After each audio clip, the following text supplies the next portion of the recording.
you say your filmmaking journey began? So, filmmaking. Look, a slate.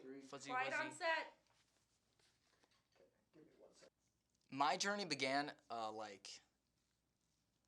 don't know specifically, how to, say where it began, but until, last year, it was, senior year, I was, I didn't even want to do film because, I was, that business is just, it's so hard to get into, and it's very competitive, and it's, I'd rather just be able to make money, and, so I was going to be either going into political science or being a lawyer, and I was like, do I really want to hate myself?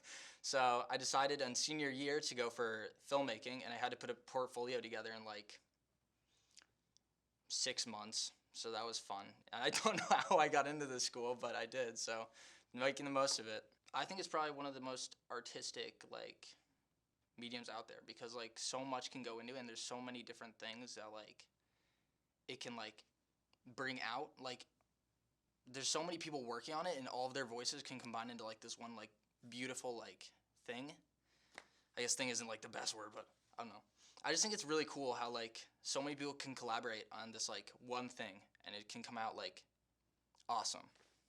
It's just a way to talk, basically. It's almost like another language, I'd say. A very good way is just to, hear other, the best way to learn a language is to hear other people talk. And in film, you just, if it's a language, you watch other people's films, and that's how they talk and express themselves.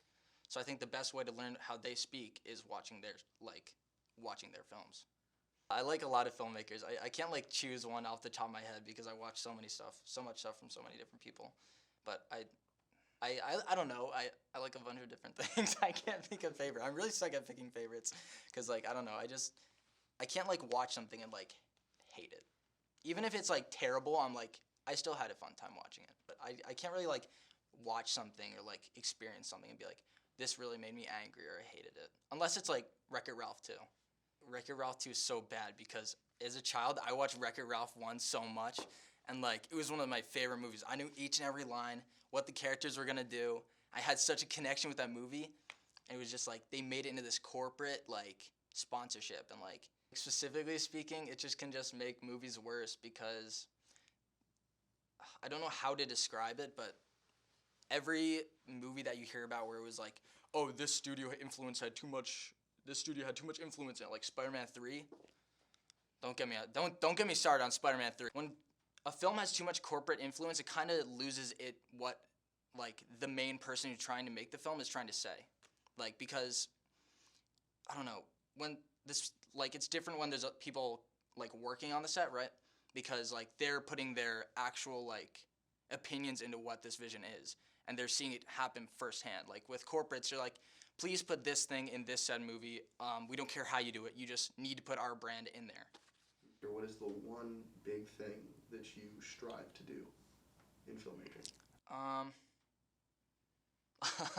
That's one heck of a question. Oh my gosh. The one thing that I strive to be in filmmaking or achieve in filmmaking. I just strive to kind of find a way to satisfy myself in who I am. This year I'm taking a lot of time to just see what I can do and see what my potential is as a person. Because right now I'm just struggling in who I actually am as a person. And I just think film can be a way to discover who I actually am. Real quick.